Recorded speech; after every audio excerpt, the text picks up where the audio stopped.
everyone. It's Dr. Raquel Martin, and this is Mind Your Mental. So today we're switching things up just a little bit, and it's going to be our first mailbag episode, which I am incredibly excited about because whether it's on like in-person talks or whether it is Instagram or TikTok or any of the interwebs, I get very specific questions and I want to be able to answer them. So this is your availability to be able to like leave me a voicemail and I'll answer it. So if you're wondering what the number is, it is 215, of course, because of Philly, go Birds, 215-650-3962. Once again, I'll be like very old school and be like, the number is 215-650-3962. Leave a message. Now, I will tell you something. Listen to me. This is not a substitute for a relationship with a licensed mental health professional. As I say all the time, I am not losing my license for anyone. This thing cost me my whole entire soul, okay? But I can provide you with some psychoeducation and information. And as you know, I always state that like therapy is a very specific and helpful relationship. This is not therapy. You will know it's therapy if you get an invoice from me. And since you're listening to this podcast for free, this is not therapy, but I can't answer your questions. So please leave them. We have 3 amazing questions today that I think will resonate with a bunch of different people. And as you always know, I leave tangible tips. I can't stand when people just start giving all this like abstract information and it's just like, right. So what do I do though? Right. So that's what you'll get from leaving a voicemail for Dr. Raquel Martin. It's not therapy, but I am a psychologist. I will answer the question and then I will give you some tips about how to move forward. So let's start with the first one. Hi, Raquel, Dr. Raquel. My question is, how can I have all the knowledge of my mother gaslighting me my entire life, the abuse that I suffered and all of that, and then I can even now go back and look at my hypersexual activity and understand why I made all of those choices based on trauma that I experienced? How can I have all of that information and knowledge and still not be able to move forward? I feel like understanding is one thing, but then I need to get out of my bed. I need to be there for my four daughters who are minors, and I have 6 total, and I can't get out of my bed. I can only do bare minimum things. And this is new. It's been 45 years of everything. I just got out of a divorce. I've just gotten rid of a lot of the trauma baggage that I have. And I'm still now in a space of I cannot move forward. No one's harming me at this point, but I cannot move forward. Is it simply time? How do I break through that stagnancy, that non-productive thing? Because my children need me and I can't show up. So first, and I'll probably start all questions this way. I really want to honor the strength it takes to, 1, be vulnerable and share what you're going through. But 2, work through surviving abuse and divorce and significant transition and years of trauma, which is incredibly difficult in the first place. And even if you don't feel strong right now, there's so much strength that is evident in everything that you're dealing with. I can totally understand the thought process of feeling stuck and want to move forward a lot quicker. Most of my training in the beginning was with trauma. And this is the biggest thing. It's like, okay, so I just want to go to a place where I don't feel like this anymore, where I feel better. I would love to get to a point where I was who I was before the trauma happened. And I love how you mentioned the fact that like I can understand it intellectually, but I'm still not moving as quickly as I want to. Insight is important. Like that is an intellectual process, but healing is more than intellectual, right? Like it's the action, it's the emotion, it's the physical aspect of it. It's the fact that your relationships are going to change in that relational process. And when it comes to your body and your nervous system and all of these aspects of you, they take time and need time and safety. So when you're asking about like, some days I can't get out of bed, I think there are a couple of things that I think would be very helpful in this. It's one aspect. 1, acknowledging the fact that you're already doing a really good job, right? Like you are prioritizing caring for your children and you are trying to acknowledge everything that happened to you previously. You have taken in the education because everything starts with education.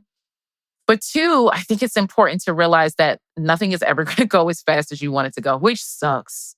It sucks, man. I completely understand. Like it very much takes a significant amount of time. And that is tough, but you've gone through so many different transitions. You have gone through divorce. You are parenting 6 children. I think you mentioned 4 school age children, identifying how you're going to live in this new aspect of life. One of the biggest things I would do is if you were my client is identify what it means to be stuck.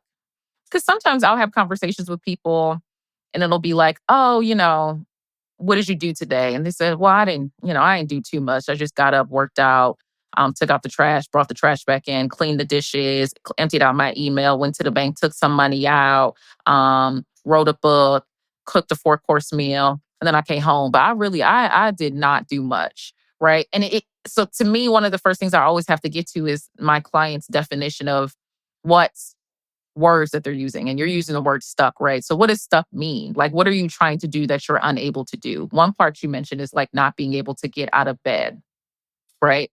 Um, and with this, I would think about trying to possibly make the steps a little bit smaller in the first place. And I think it's tough because, of course, you're caring for people, which is always incredibly tough. But I think one of the most important things is going to be also within the context of which your children can understand, because I don't know their specific ages, is letting them know that you are working through something and you might be moving a little bit slower than what is expected. Because I think as a parent, a lot of times we try to shield our children from different things and we don't explain to them what's going on, but they always know something's going on. So when you feel like you're walking through mud, which is how I typically describe like the healing process, I think one of the first things you can do is try to provide some aspect of education to your children about the fact that you are working on something. You know how sometimes you guys get sick and you stay home and I take care of you, but there's a bunch of different kinds of sick. And mama's dealing with a change in her thought process and the way she's going, and she's trying to get better with her life or with her thoughts or with her mind and all that. But it's going to take a little bit of time. And since I'm taking so much time and energy getting better, some stuff is just going to take a little bit longer. And that's also why mom also feels kind of tired sometimes because she's like working on a lot of stuff. And even though you can't possibly see it, like I'm not coughing or sneezing and, I'm not throwing up everywhere. There's a lot of internal work going. So that kind of makes mama like a little bit more tired. So sometimes it's going to be a little bit tough for me to move as quick as I used to, right? And a lot of times children will ask like, how can I help or things like that. And you can say something as simple as like, it would be great if you just like be a little bit, just be gentle with your mom. Give me a little bit of time. Sometimes you may have to repeat yourself. I'm kind of like in a brain fog or something like that. Be kinder to each other. If they're all 4 in the house, it's 4 of y'all and 1 of me, like be gentle with me in this time. And then I want you to define what stuck is. I want you to define what your goals are, what you're trying to do. And then I want you to chop that list in half, right? And I want you to break it down into more steps. We never just get up and like clean the house. We wake up, put our clothes on, we turn on the water, we fill up the bucket, we put in the Murphy's oil. This is just very much like a personal, like every time Saturday morning, all I think about is cleaning baseboards. Like we break it down into more steps. I want you to chop your list in half. Don't get rid of the whole list, but put the other list. Actually, no, first, I want you to prioritize the list in terms of like what is immediate. And then the things towards the bottom, put that other stuff on the other side. And then I want you to break things down into more steps and focus on the smaller steps, right? Because if you put like 4 things on your list, such as clean the house, I don't know, get a degree, I don't know, make dinner, you miss all of the individual steps in between and you don't really feel accomplished in what you're trying to do in the first place, right? So shrink the steps in the first place. Be kind to yourself. And try to also think of your support system because you didn't really, I didn't hear anything about a support system. And it may be the fact that you don't have a significant support system. So I also would love it if there was a way for you to find time to start building that because community is a mental health resource, right? So I want you to think about creating a support web, creating your community around you, creating your family of choice, because a lot of times people aren't born into the family that they deserve, that deserves them. And a lot of times I will tell people there are a bunch of different ways to do that. You can do it around the fact that you're a parent, like your children have extracurricular activities, like there are other parents around there. So trying to build in that way. You can do it based off of hobbies and activities, because one of the things I think is helpful anyway is to try to find other ways to get back to yourself and things that you enjoy. And a lot of times that's with hobbies. So you already have a built-in conversation starter if you guys are in like a crochet class, or if you're going to the Y and it's a fitness class, or if you're going to the library. I've been recommending the library more and more because they are shutting down. And I think people forget how amazing activities the library has. Like I take my child twice a week, and meeting people in that realm. If it's like a mom group, like there is My Leakin' Mamas, which is an amazing group. I have a mental health community, The Sanctuary, which is a free mental health community as well for uh, uh, Black women as well. So it's trying to build that web, breaking down the list, being kind to yourself, and then checking in with your family so they know everything that is going on. Like it's not possible to go it alone, but I think a lot of people can resonate with the fact that you're going through so many different transitions and you just want to go quicker, and also just make sure you're able to caregive and support, and you're working on healing from some really hard experiences. And some days your energy is going to be low, and some days it's going to be higher. This is actually perfect language to tell your children. Like I'm healing from some pretty tough experiences. Some days my energy is going to be low. Some days it's going to be higher. Either way, my love for you will always be there, and I'm getting help so we can all heal together. But those are the biggest things I would tell you to do. Yes. So talk to your children because they see it anyway, in different terms. Check in with yourself in terms of health and well-being, and whether you need to check in with other mental health professionals and things like that. Be kind to yourself because you very much deserve that. Try to build a support system, and cut that list in half. Because as a mom, when I tell you, I know for a fact that my list is always significantly longer than it needs to be. And I think that's the best thing that you could do going forward. And thank you once again for being so vulnerable and sharing this. I think so many people can resonate with that. There are so many people going through transitions, whether it is divorce or whether it is moving or whether it is having a different job, or even just learning that what you normalized in your life wasn't actually healthy, and trying to heal from that is tough. And you, as one of my best friends, Omni, would say in her Southern accent, I'm gonna butcher this accent. She's from Mississippi. She always says, "We gonna do it the same way you would eat an element, one bite, eat an elephant, one bite at a time." And she's very Southern. That was a terrible Southern accent. And you would think it would be better because I live in Nashville. You think it would be better? I should listen to my children because they have a very thick accent. My son, when he's trying to be funny, he'll say Raquel, and I'm like, we got to get you out of here. But I hope that helps. Once again, if anyone has any questions, please feel free to leave them and I will answer them the same exact way. Well, we have two more. Okay. But our next voicemail, let's play that one and answer it as well. Hi, Dr. Raquel. I just saw your post and I'm so excited to share my question with you. So I recently was diagnosed with ADHD some years ago. I was getting therapy and everything. I'm 37 and I also was diagnosed with generalized anxiety disorder and depression. I've suffered from depression since I was 9 because I lost my mom, who was my only caregiver. Anyway, fast forward.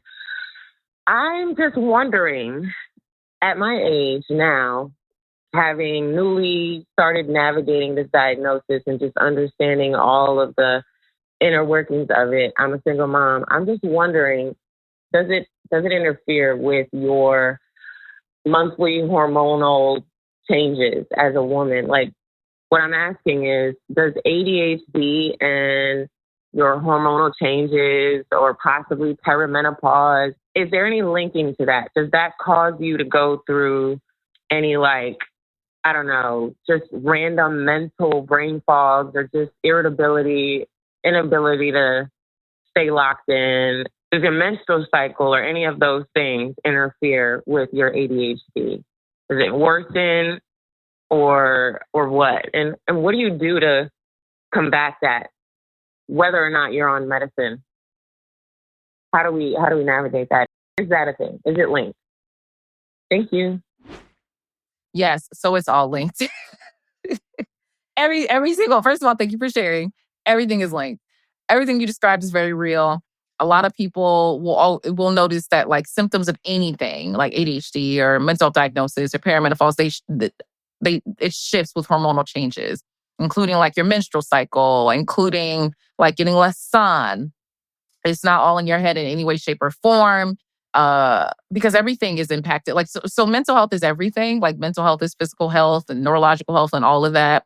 Um, the some of the key hormones that are going to impact your mood are like dopamine and serotonin and estrogen, and they're going to impact your focus and your mood and your attention. And when it comes down to it, the fact that you have these, we call it comorbidity, but that just means that you're dealing with multiple diagnoses at the time, dealing with anxiety and depression and hormone shifts. It's going to compound everything. And as someone who was also going through perimenopause, when it comes to fluctuating estrogen and progesterone, and perimenopause can intensify brain fog and irritability and mood swings, which you're already dealing with in the first place.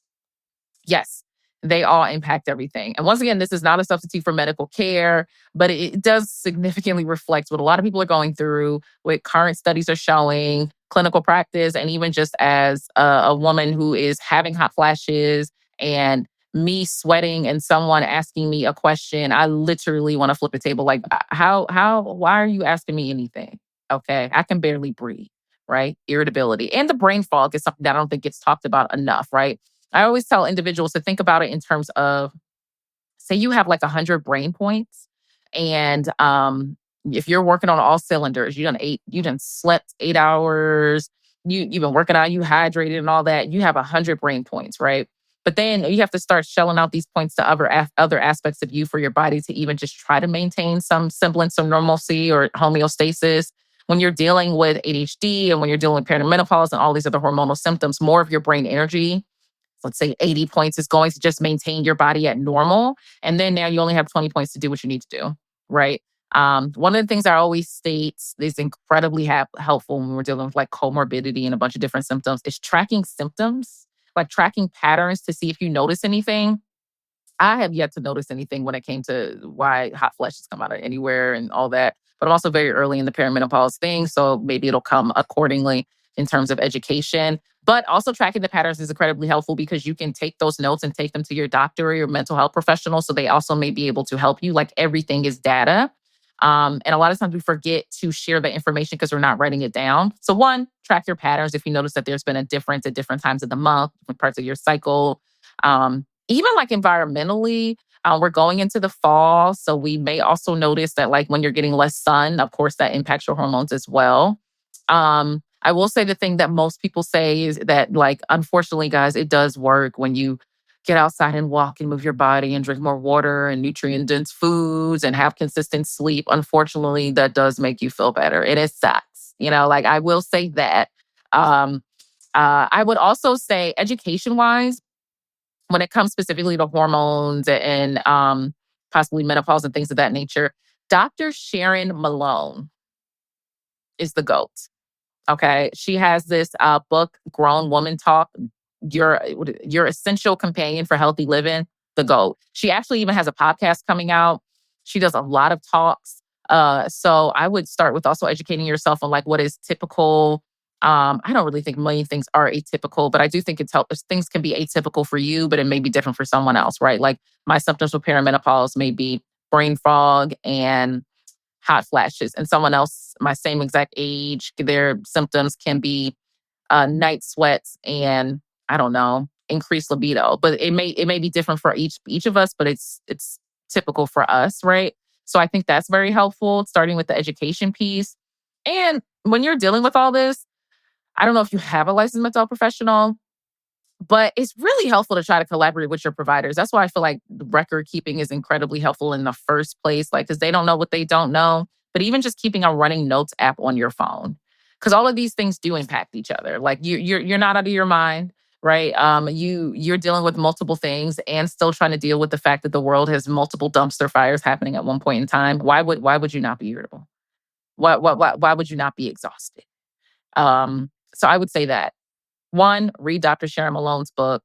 Her podcast is coming out, so listen to her podcast. Oh, also, when it comes to specific support for ADHD, and not just for ADHD, but like mental health diagnoses in the first place, you guys will hear me say this a million times, community is a mental health resource. One of the biggest stressors is having to manage this alone with no one else understanding like what you're going through. I would recommend trying to look for support groups. Now, individual therapy is incredibly helpful in the first place, But I really like support groups because it's great to be surrounded by other individuals who are dealing with the same thing that you're going through to normalize that experience. The one-on-one experience of therapy is amazing. Like, it's fantastic. But it's also good to hear somebody else who's dealing with the same thing. Because at the end of the day, therapy is the only relationship that's not a reciprocal relationship. Like, I don't share anything or if anything about me because it's not about me, it's about you. But when it comes to support groups, you're around other people who are sharing, and it could just be such like a nice breather to be like, the therapist ain't sharing nothing about herself. But Tommy over here has the same issues that I have. So it's helpful to hear what Tommy did, right? ADHD specific resources. I think CHADD, CHADD is probably still a thing, is one of the big resources. But you can also look up support groups according to your primary diagnosis in the first place. And I think that would be incredibly helpful. You don't have to go it alone. You have not lost your mind. Having to deal with multiple symptoms at the same time is insane. There's actually this Instagram page. You probably can just Google Instagram, like the committee of the people who we don't care anymore. And it's a woman and she's going through menopause and she's like, I just don't care. There's so many things I don't care about when I'm going through menopause. I get it. But you're having to deal with extra by having to manage all of this. And that just means that I think you just have to be more mindful. That's why I think you tracking stuff and keeping a running notes app is going to be incredibly helpful when you go to your doctor's appointments, or if you have not scheduled a doctor appointment, schedule a doctor appointment and share that. Like, hey, so these are the things that I'm struggling with. One, these are my diagnoses. If you have medications, these are my medications. But even in dealing with my diagnoses and medications, I have noticed a trend where this is something that I'm struggling with. Is there something that can be changed? Do you have any additional resources? Keep a running note of it. Keep a running note, read Dr. Sharon Malone's group, and possibly try to find some support groups. And be kind to yourself because it's going to take a minute. It's going to take a minute. Like, you're dealing with a lot, but I appreciate you sharing. And a lot of people are dealing with multiple things. Like, no one is just dealing with, oh, well, I just happen to have anxiety. Anxiety and depression are two symptoms, diagnoses that are typically comorbid. And then once we get to a certain age, I'm 37. Am I 37 or 36? I have no idea. I'm 30 something. Once you get to a certain age, everybody's going through perimenopause. So in addition to dealing with that, you have to add that on. And we're still expected to work and pay bills and drink our water and not cuss anybody out. How? Like, how? How? It could be a gust of wind and I start sweating and you expect me to be in a good mood? No. I don't want to do anything. But yeah, so I hope this helps. All right. Let's go to the next question. Hi, Dr. Martin. My question is, I find that the nicer I am to certain people or to a lot of people, the more likely they are to take advantage of me or not appreciate my niceness. And I wonder why. It seems to me that people who are staunch or kind of stubborn or mean, or for lack of a better word, they get more respect, it seems. And on a smaller scale, I think about, I hire people to help me around the house sometimes. And when they first come, they do great. This is a small example. But if I give them a tip, like maybe $20, which I have done, the next time they come, they're less likely to do the work, or they kind of start holding contempt for me. And I've done this over the past maybe 20 years when I would get someone to help me around the house. The nicer I was to them, if I helped them clean or if I paid them a nice tip, they didn't do well. But if I don't do that, or if I treat them indifferent, it seems like they respect me more. So that was my question. What is it mentally that makes a person not appreciate a nice person? And I can't seem to understand. But anyway, blessings to you. Take care. Bye-bye. So thank you for sharing. So one, I can understand your frustration. When it sounds like you're feeling like your kindness and your niceness is like inviting disrespect. I have to tell you though, I kind of feel like this is less about being nice and kind and possibly more about boundaries. I think sometimes people confuse niceness with unlimited access. Not everybody, but some people do. And if we're consistently, I don't know, overextending or violating our boundaries, violating our boundaries causes resentment, right? Like if we are saying yes when we want to say no, um, I don't know, rescuing people from their own consequences, we may feel as though we're being taken advantage of. But part of it is also like we should have said no, right? Like I had this friend, I still have this friend. Love you, girl. Love you, Katrina. So at one point, she wanted me to help her move. And this is when I was even younger. So I even had less responsibilities. And I told her no. And she was like, why? It was just, don't you want to help? Like, do people help their friends? And I was like, I'm going to help you by letting you know where you can find a moving company, but I'm not about to be moving anything because I don't want to do it. And it's interesting because in one realm, it would be like, you're trying to convince me to do something that I don't want to do, which is basically stating that you think that your needs should be placed over my own, right? Like, and that would be an issue for our relationship. So the boundary was like, I don't want to help somebody move. And I had to trust our friendship well enough to be able to handle the fact that I was like, no, I don't want to do it. Right. And it's great. Like me and Katrina are very, very much cool. But it could go in a different way where I didn't want to say yes. I said yes because I wanted to be nice and I wanted to be kind. And then I helped her move. And then I had an attitude the whole time. But the only person I should have been mad at is me. Right. Sometimes we feel as though people who are more firm in what they say no to and what they say yes to, or people who you think may be stubborn, get more respect. But maybe it's because it's also like they have firm limits and those limits show people how to treat them, right?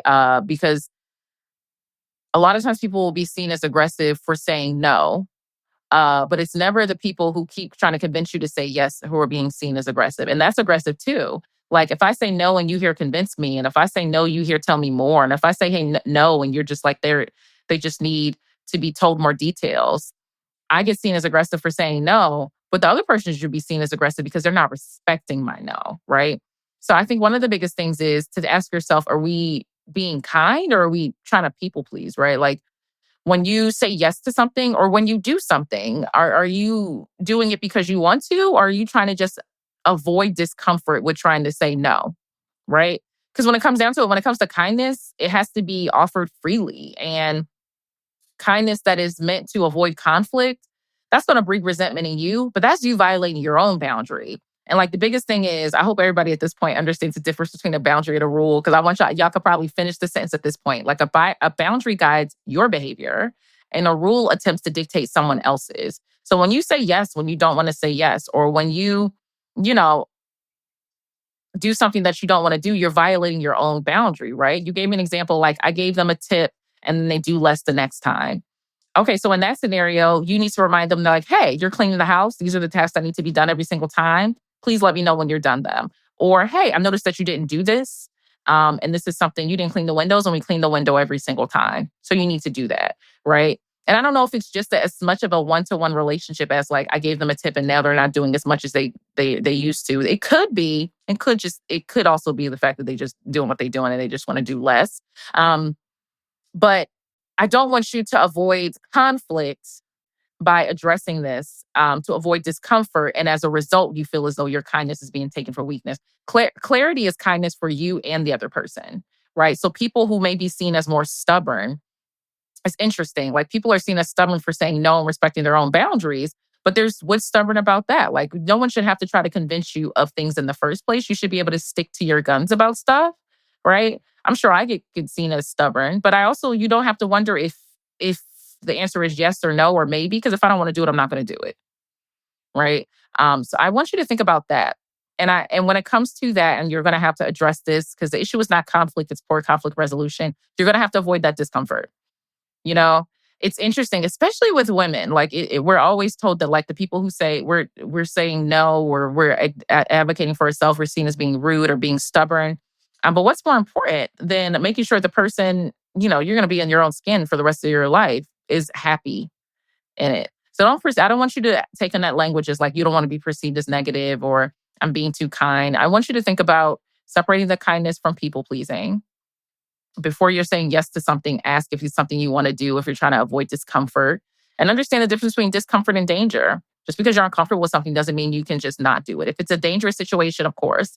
But I encourage you to address the scenarios where you feel as though you're being taken advantage of. And I'm sure it's going to be difficult. One of the ways I tell my clients a lot of time is if you know it's going to be hard for you to say it, write it down. And then take that notebook with you into the conversation. because you don't want to keep building resentment for these individuals. When it comes to boundaries, and I think it's easier to just use short and direct language and not feel as though anyone needs to convince you. I don't want to do that. That doesn't work for me. I already said no. There's no need to over explain. The answer is no. And when someone tries to push through that limit, don't sway on that, right? Like you want to make sure your words are matching with the action that you're doing in the first place, right? Because sometimes individuals feel more comfortable pushing you and asking more and try to coerce you because they've been able to do it before. And please realize that they're going to have difficulty with the fact that you're advocating for yourself. Everyone does. Like, not everyone. A lot of people do, because like change is difficult for many people. But this is also a situation where what's best for you is identifying what's best for you and sticking with that. And you mentioned that was such a weird sell. You mentioned a bunch of relationships where this is happening. I feel like it's necessary to see, how long these relationships need to be present. And I'm not saying like cut people off, but you may have to take another step with these relationships with addressing the fact that this is happening, seeing if that changes the dynamic of the relationship, and seeing if these are relationships you can continue with. And sometimes stuff like this is what people you work with, so you can't like, oh, okay, I can't fire my boss. But you can be clear about what you will and will not deal with. You can track things when necessary with yourself or with HR. Always remember that HR's job is to protect the company. I will put that out there. And then you can also possibly decrease the amount of time you spend with the people who are possibly taking advantage of you, right? Like the individuals who respond poorly to your boundaries, a lot of time are the people who have benefited from you having none. But also remember, there's a difference between boundaries and rules. And there's also going to be a difference between kindness and people pleasing in the first place. But yeah, that's it for this one. First of all, if you enjoyed this, leave a review. If you didn't enjoy this, keep it to yourself. Keep it to yourself. I'm sure everyone's going to say all content is good content. It's not. I just want to hear the positives. Okay? I didn't care for it. I didn't care for this comment. Delete. But if you did enjoy it, leave 5 stars. Leave a review, share it. And don't forget the number. The number is 215-650-3962. That's 215-650-3962. If you have a question for next time, please leave it. Thank you so much for tuning in. I'm really excited about this the season. I'm excited to dive into more conversations. Like I've always stated that I should be the Black Frasier. I feel like one of the best things about building this amazing community, I think we have like 2 million community members across all platforms, is the fact that you get direct access to me. And this kind of mailbag lets me answer the questions that I want to. So as always, remember to be kind to yourself. 2 steps forward and 1 step back is still 1 step forward. That is just math. And have a good rest of your day, week, year, all of that. Thanks, y'all.